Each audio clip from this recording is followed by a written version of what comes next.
Okay. Hello, everybody. My name is AhnoldRunningMan. Hope you're getting sweat and all good things. Yes, of course. All right. So my girlfriend convinced me to try out Puppy Playtime. Yeah. This really weird named game, in my opinion, anyways. And I didn't know what to expect. I went in here completely blind. I watched her play Chapter 5 a long time ago, but only snippets. So I don't know really much about it. But as far as I know, at least from my experience so far, it kind of reminds me a bit of Five Nights at Freddy's or something like that.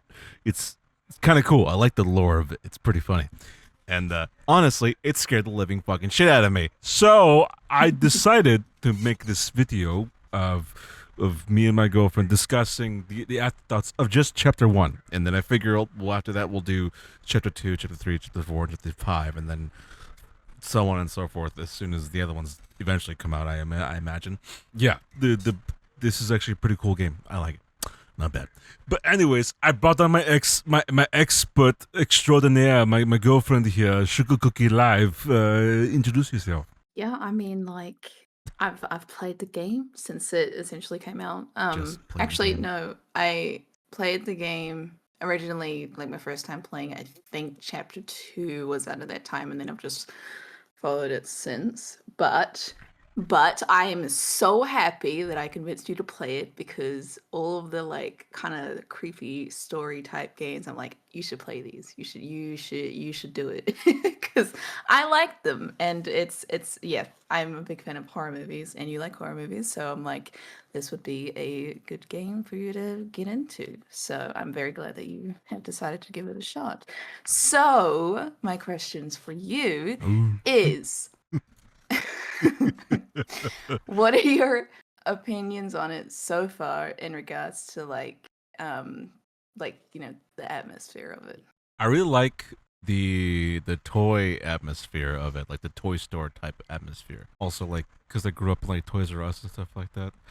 But Mm. I like how spooky it is, but it's not kind of spooky. I'm more weirded out the fact that like did we like break into this facility, or is So it's yeah, so essentially the person that you were playing is an ex-employee. They used to work there, and oh. they received a letter, and the letter essentially said, I'm pretty sure this was in chapter 1. But the letter essentially said that there was employees still there. So you're going there try and find these people to see, if they're still alive and stuff like that. But obviously, you're met with a bunch of puzzles. You've got a bunch of chasing, all that type of stuff that you end up dealing with. Um, Now, obviously, you've met a couple of different ones already, but for chapter 1 specifically, it's Huggy that you end up getting Yeah, introduced to. Huggy. Yeah, the big blue giant man. The goddamn piece of shit that fucking grabbed me.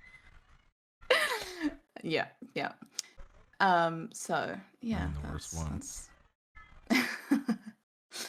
Oh, are you in for a treat?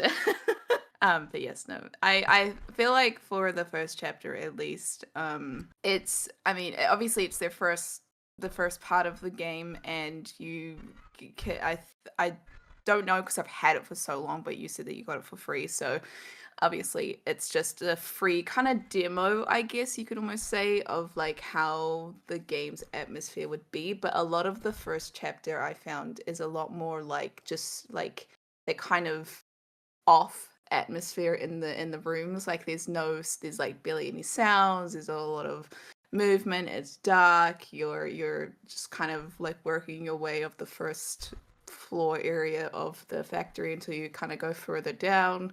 um and with that, it essentially gives you a taste of what it's like, because as you further get into things, it gets more complicated and stuff like that. But yeah, I feel like it's a very good like kind of teaser of what to expect for the rest of the chapters.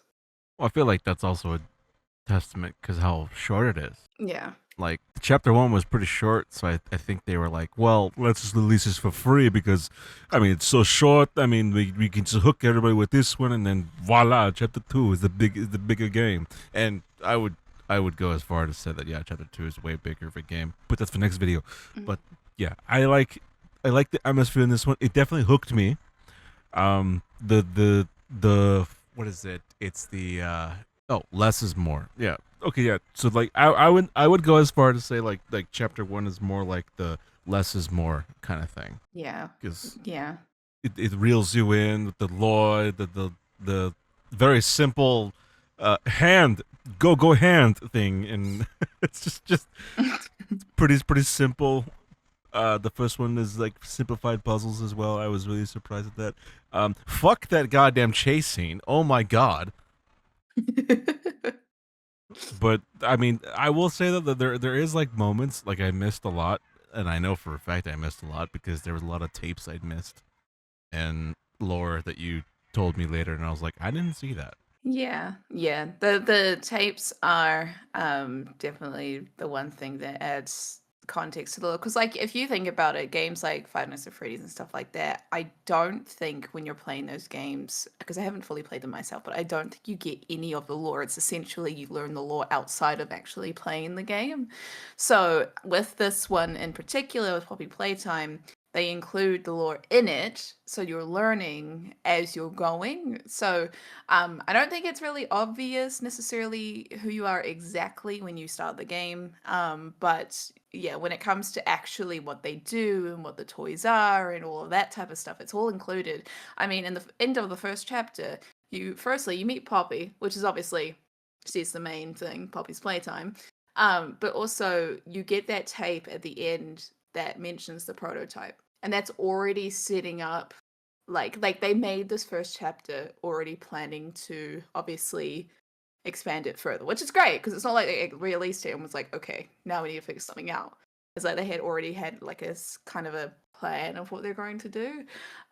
So yeah, I like the fact that they did include that because um obviously when you're first playing you're like, who the fuck is a prototype? What do they mean? The thing Like is, I never got that part, oh my god. which is You I literally watched it. I the thing is I did watch it, but I don't think it ever occurred to me that that's what it is. I figured that they were making a prototype. I didn't realize that that's the thing that they're that's the thing. That's the big thing. That's the MacGuffin essentially. It didn't occur to me that's what that was. Yeah. Yeah. Which I So mean, that's where the tapes definitely come into helping you because yeah, you learn a bit more. I mean, it's not it's yeah, they just it's kind of like chucking a story into the game, well, not the story not being the main part of it, you know? yeah, Like essentially you're trying to work your way through a factory and then get out of it. That's what it is. But on the side of that, then you're also getting the story of what's happened, why it's run down and, why no one works there and all of that stuff, while there's blood on the floor, while there's toys everywhere. So you get all that info. yeah, but they didn't. I don't know. I feel like it's dumb of me to ask, but it's like if the tapes weren't so obviously placed, like obviously that would defeat the whole purpose of like trying to play the game because they would want you to go actually actively look for the lore. But like a lot of the tapes that were missing that I couldn't find, I just gave up because I just wanted to keep going. 'Cause I feel like it just took too long, and then everybody was judging me in the car and in the chat and everything, push me, do this, do that. Like let me figure it out. God damn it. Let me be stupid. I don't care. Chapter one was a really good hook, really short, really short actually. Really surprised at that. Yeah. And for some reason, it never occurred to me that we killed Huggy because Yeah. the guy's been like walking around like a freaking spider, and so I was like, okay, he drops from this. You expect me to believe that he just died from that casually when he's been like slinking around with these long ass arms grabbing me. You know what I mean? Dude, I don't know. I don't know. Something tells me he's still alive, and there's gonna be some major twist. I'm just gonna call it now. I haven't seen anything, but that's just what I feel. I feel like there's gonna be something coming up, or it's gonna be one of those things where like he's all damaged, and then he's like, I am back, and then he comes back and gets you, and yeah, Seeks revenge. I feel like that's gonna happen. I feel like it doesn't happen. I know, he fell from a very high place. Yeah, but these guys are just like walking around through walls and shit. You know what I mean? I don't know about through walls, but yeah. I mean, I get it. I get it. But yeah, the ending side of it is definitely a lot more creepy because Poppy's all like, "You let me out." Yeah, that was creepy. Honestly, that was like an Annabelle moment. I was like, or like it was like the Resident Evil movie moment where it's like you're all going to die down here. Like, fuck, here we go. This is going to be some catalyst to something we just awoken, and then chapter 2 totally Yeah. totally just goes completely different with that. Yeah. I feel like I mean I don't know many other story type games that might have similar mechanics, but the arms, the hands, the things that they use, I think was pretty smart for them to do that kind of thing. So it's like not just find a key, unlock a door. You're actually having to like put your hands in certain areas to open certain things, do the different colors, like they genuinely included the puzzling side of it, but it's not too complicated. Like for example, there's a game called Visage, which is another horror game. Now that game, you're simply in a house, however the puzzles for this game are so complex, you have barely any guidance, and when it comes to horror games, you want to enjoy the atmosphere, but then also adding the puzzles and obviously just makes it kind of less boring. You're just a bit more interesting, allowing you to actually use your brain. But when it gets too focused on puzzle solving, you kind of get sick of it. You're like, okay, this isn't like scary necessarily anymore because you're trying to focus so hard on figuring out puzzles. But when it's just like that right amount of, I mean, in the first chapter, they're not too complex. Like it's more just like I said, it's a taste of what is to come. Um, but they're simple enough that you can figure out and still enjoy, what's going on around you rather than just being solely focused on figuring out this puzzle. I'm genuinely curious. Since I'm playing the Poppy Playtime, right? I'm Mhm. curious if you'd be willing to try Resident Evil. I've seen you play that. I don't know if I don't know. I I don't mean, know. because it is dated. It is dated. It's very dated, and a lot of people don't like tank controls. They absolutely detest tank controls. And I don't know. Maybe you might like it. Maybe because it's. I mean, for the time that it was made, it was made this way because they didn't have analog sticks back then. That wasn't a thing yet, or they did, kind of, and then they finally got implemented into something. But it was mostly just I don't even know. I don't even know anyone that actually actively used analog sticks on PS1. To be honest, because they eventually did come out, but it was like years later. What are tank controls? Tank controls are movement. You move like a tank, essentially, like a tank does. Like a tank can only move forward and backward, and then it can also um, tilt by rotating one side of its wheels depending on which way it wants to go. So like if it Right. yeah, so like if it wants to go left, it has to rotate. It has to reverse its left wheels or tracks to, and then make their right tracks go forward so that it goes right. I mean left. Oh, okay. You know what I Yeah. mean? So like that, those are tank controls, and I mean, this is what, because I grew up on mostly Capcom games, so like I was very used to the tank controls. A lot of Capcom games back in the day had tank controls, and I absolutely love tank controls. I really wish it made a kind of a comeback, and I know some indie developers are making those games, but man, it is hard to recreate the jank though. That's the only thing, because it's too easy to just kind of make the tank controls, but it's not true tank controls. You know what I mean? I don't know. It's weird. Okay. So just if we okay, so obviously you have played more chapters, but if you were to just think of like just from playing chapter 1 Mm. and what you've experienced and everything like that, obviously you can consider what you already know, but if you were to predict or assume like the ending or just where they're at the moment with the final chapter that you have not yet played, so you haven't played 4 or 5, so you don't know what's happened in those, but what do you predict is the situation that they'll be at this point. I think the Annabelle doll is gonna die. You think Poppy will die? A really hardcore death or something sad. I don't know. Like, or maybe that's the person you were looking for the entire time, and then she just didn't remember. That's an interesting way of looking at it. I always like hearing other people's perspectives. So it's obviously, as you know, I've played all of them, so it's interesting to So wait, is see chapter what you 5 the think. last chapter? At the moment. Oh, so At they're the not moment, yeah. done with the series then. I don't think so. Mm. It'll be interesting to see if they can do anything else. But yeah, it's where they're at the moment. I see. Because I mean, like, you don't want. Yeah, I mean, like a game that has been fully made and then fully has an ending, like, you know, Until Dawn or The Quarry, things like that. They have an actual ending. Obviously, they can't add anything onto it, but because their Puppy Playtime franchise decided to do chapters, they have that ability. Like, it's like a book, you know? Well, I kind of like that concept though. Yeah.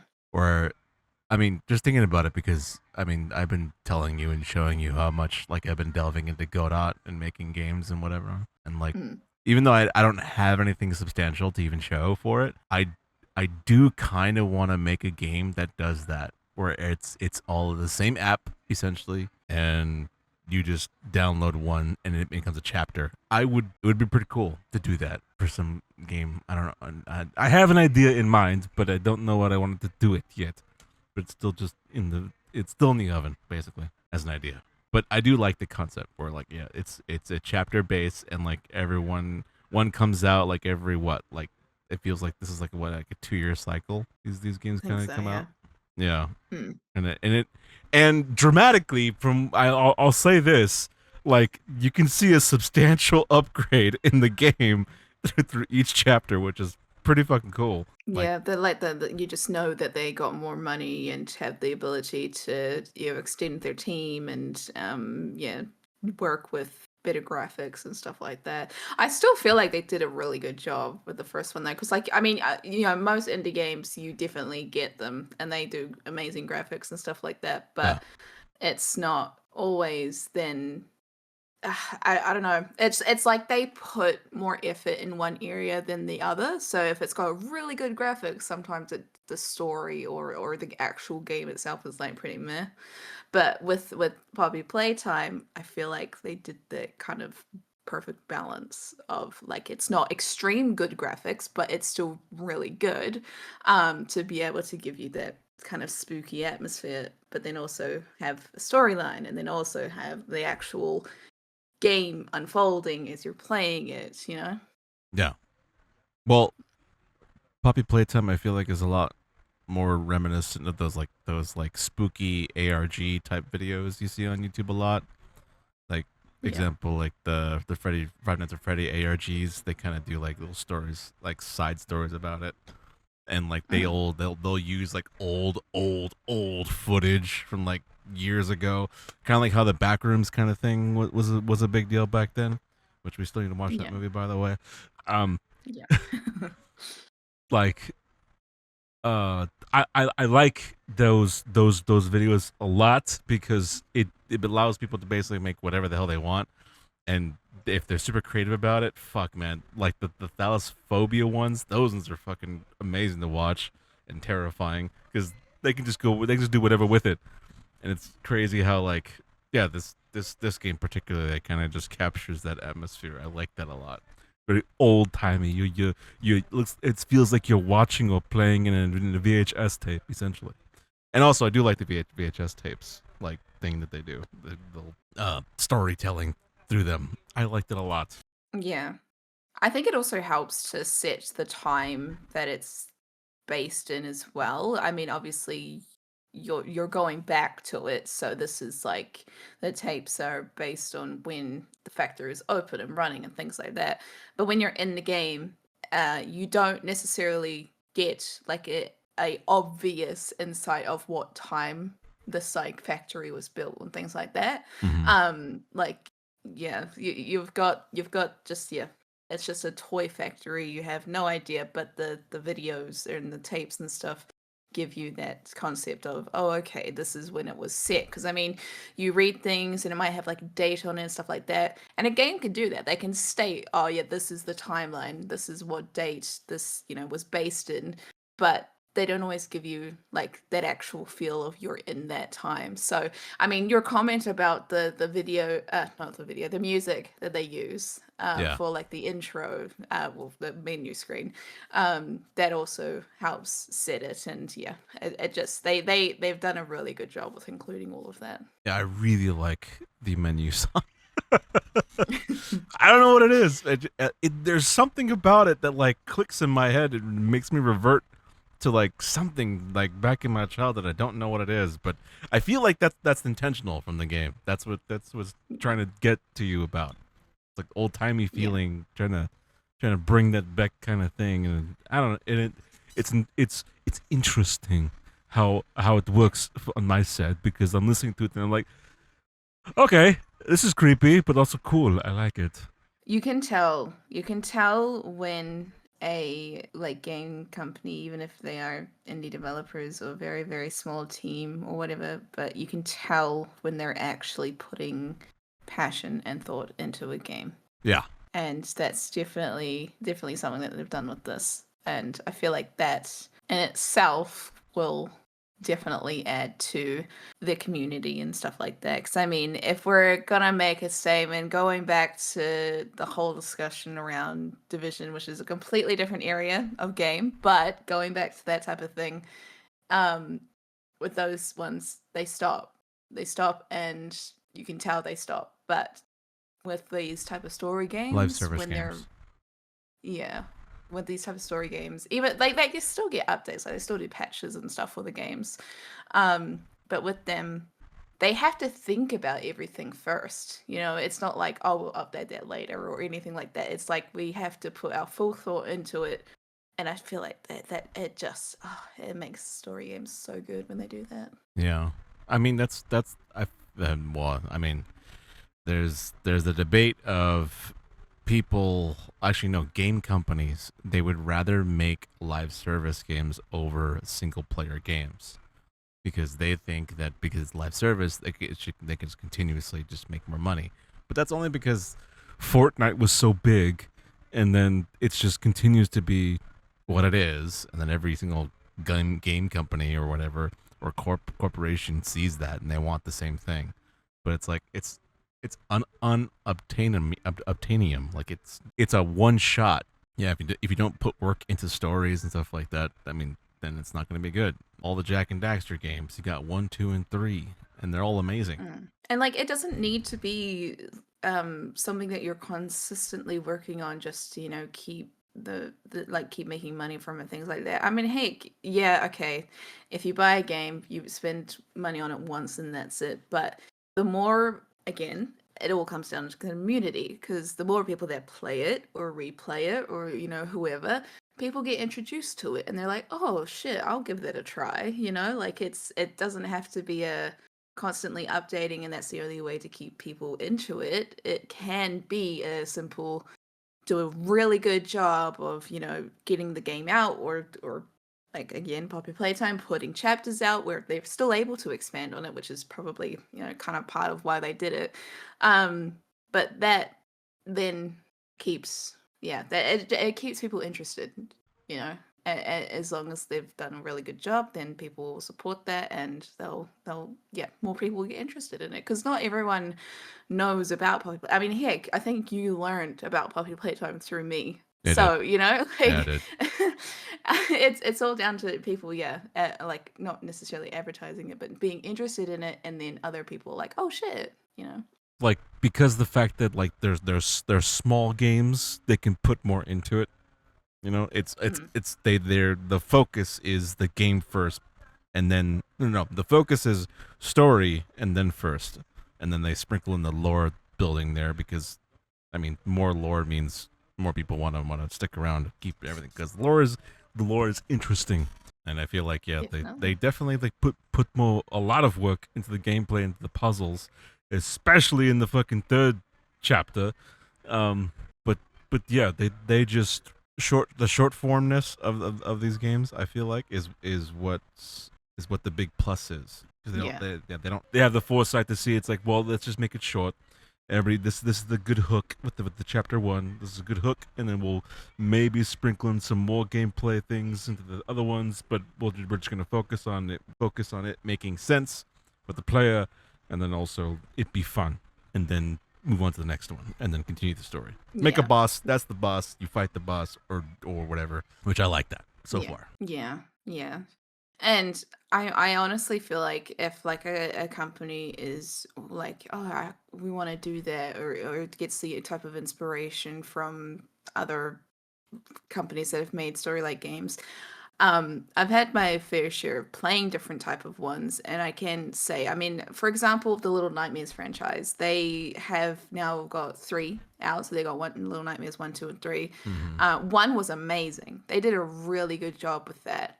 2, the storyline is not as progressive, and then I haven't played number 3 yet, but from what I understand, they didn't do as much of a good job. So I feel like if you're wanting to make a game that becomes a story franchise, you want to really actually put effort into thinking about the storyline before you start making the games.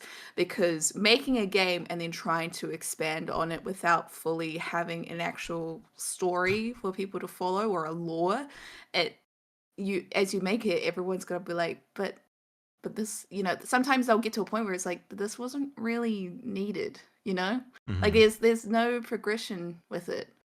So I feel like, yeah, with this particular Poppy Playtime stuff, they definitely figured out a storyline, or at least something that they had the ability to build on before they fully started making the actual chapters themselves. Yeah. But also like the building too.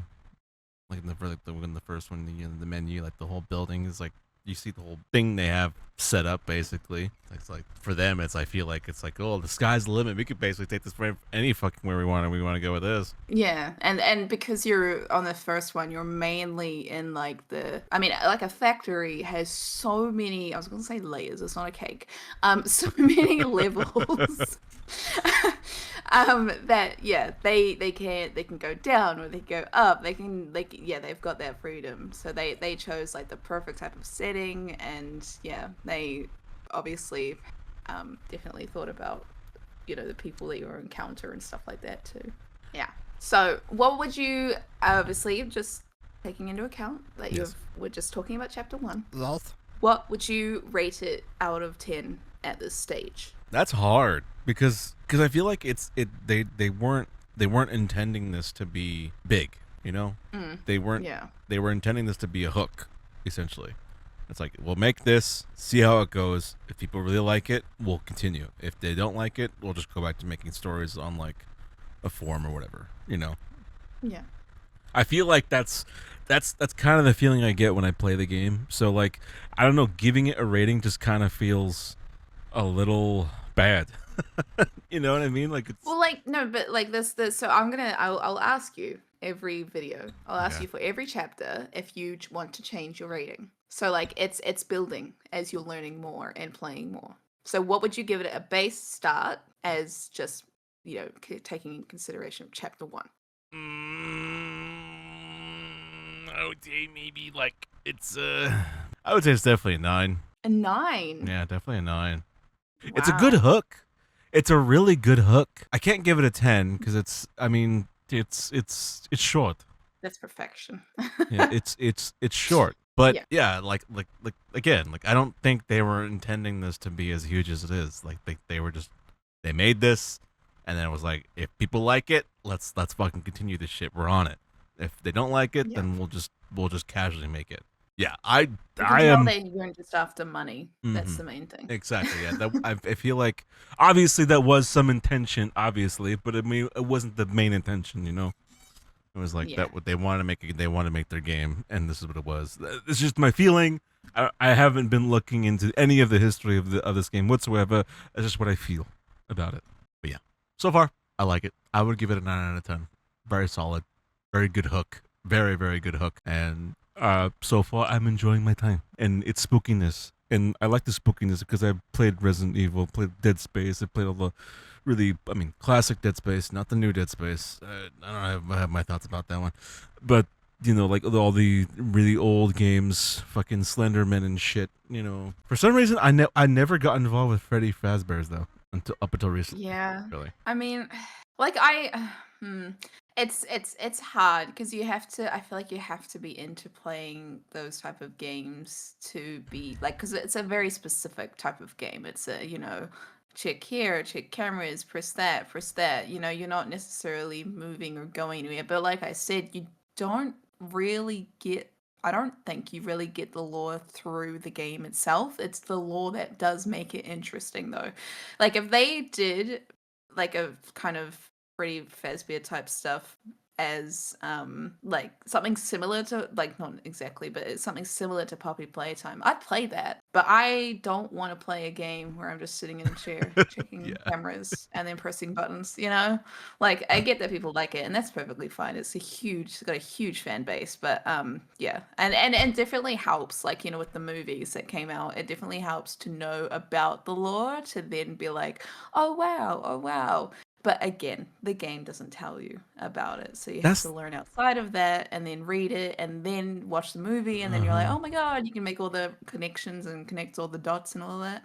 that's kind of the thing why I never understood how big of a phenomenon it became, because that's literally the game. You just sit there, look left or right, press a button, power down, go through cameras, and power it back on, and then hope to God you don't get caught by one of the things. I think it's because of like Markiplier. That's a possibility, yeah, because a lot of streamers did play it, him mainly, and he made it a career Yeah. off of it, basically.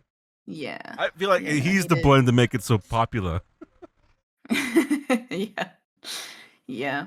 I mean they yeah. And then I guess with their that type of like franchise as well is they didn't when they first made like the first couple, they didn't have limitations on where the games could go. I mean, I think the first two or three of them are essentially the same and then you end up one of them you end up in a different area and then you've got like you end up in a whole ass like play place and yeah they have Yeah, different fuck that characters, part, they've by got the way. different stages of the different like robots, like they have so much that they were able to build on.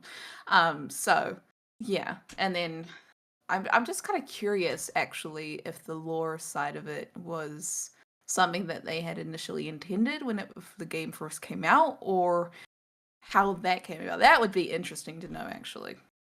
I think Fazbear's was an ARG at first, and then I think the original creator was like, "I want to make a game," but he didn't know how to make a game, so he made a really simple game, and that's how we got Freddy Fazbear's. I feel like that makes sense to me. Like that's probably what happened. Yeah, the only reason why you would bother making a game as simple as that is because, all right, I don't know that much about game development. I'm just gonna make this as simple as possible, just so I can get it out there, because this is what I want to do. This is what I want to make, and that's what happened. I feel like, Yeah. and also you can clearly see it's made by a very very very very very small team. It's not Yeah. obviously not made by a major studio, obviously. But I do like the Fazbear lore, though. I do like it a lot. Movies, Yeah, especially, it were is pretty cool. interesting. Yeah. As much as people don't like the second one, I still liked it. Yeah. I think just for people that really like horror related stuff, it's like the jump scares, the like spookiness of it, the creepy parts, like the Creepy all of that. pastas. All of that. Creepy pastas. all of, That's what they're called. yeah, yeah. They all of that just yeah, that makes it interesting. Like some people who are just purely just game. What's this game? What do you do? Yeah, it's all right. But yeah, those that like would actually be interested in knowing all the details behind it. That's where it pays off. Yeah, because most of those guys, they focus on story first before gameplay, Yeah, like yeah, lore building. Like those guys, they can really just get into it. Like a lot of ARGs that I watched, it's all story. None of it's really video. A lot of it's just story. Like them, they're just Yeah. telling it from a script, which is impressive. I'm very, very impressive. And then the next is the guys that when they make the story, they also make a video with it, and it looks like you're watching some VHS, like old school VHS camera. Sometimes it's point of view, sometimes it's not, and it's so cool. I don't know. I like that type of content a lot. But anyways, we got a little sidetracked about other stuff, but this is good. Puppy Chapter 1, I liked my time. 9 out of 10. I very much appreciate it. It was very, very good. Very good hook in short game, but Jesus, the other chapters are gonna be spooky. The spooky. I'll tell you that. The spooky. All right. The spooky. Yeah. But yes, it's all your fault, by the way. But anyways, Well, we had to pry you away from your usual stuff, and I was like, well, I needed a break from try Division. this. That's what I needed. Yeah. Yeah. I need a Exactly. break from all the mayhem, all the drama, and all the bullshit, and And this- sometimes, as someone who plays looter shooter games on a constant basis, sometimes you just need to completely change it up. yes, I do, because Yeah. brain hurty. But yes, I'm enjoying my time, and I'm gonna continue the other chapters pretty soon. Probably not this weekend, but like last weekend. So be on the lookout for those. Where can everyone find you, Sugar Cookie, my love? Everywhere. I'm everywhere. Oh my God, Jesus Christ! What the fuck was that? What is this sex hotline shit? Oh my God, Jesus Christ! Do it more. No, everywhere. stop Call it, me. stop it. Jesus Christ, woman. There are children here. God. Jesus fucking Christ. Everybody in the comments, shield your Christian ears. You didn't hear any of that. Oh, This God. blasphemous woman. Adulterer. All right, my name is AhnoldRunningMan. I hope you guys enjoyed the video. Be sure to check out Cookie Live down in the description. All her links are right there. She streams every now and then, but most likely twice a week. That would be our Wednesday and Thursday nights, right? Yes, correct. And then, anyways, I hope you guys enjoyed the video. My name is AhnoldRunningMan. I will catch you guys in the next one. If today was your birthday today or any day to answer stream upload on this channel, then of course, have yourself an amazing goddamn birthday. Autobots, transform and roll out. Not gonna say something? What are you going to say? I don't know. Do a little funny sound. I don't know. Yep. Jesus Christ, woman. All right, bye.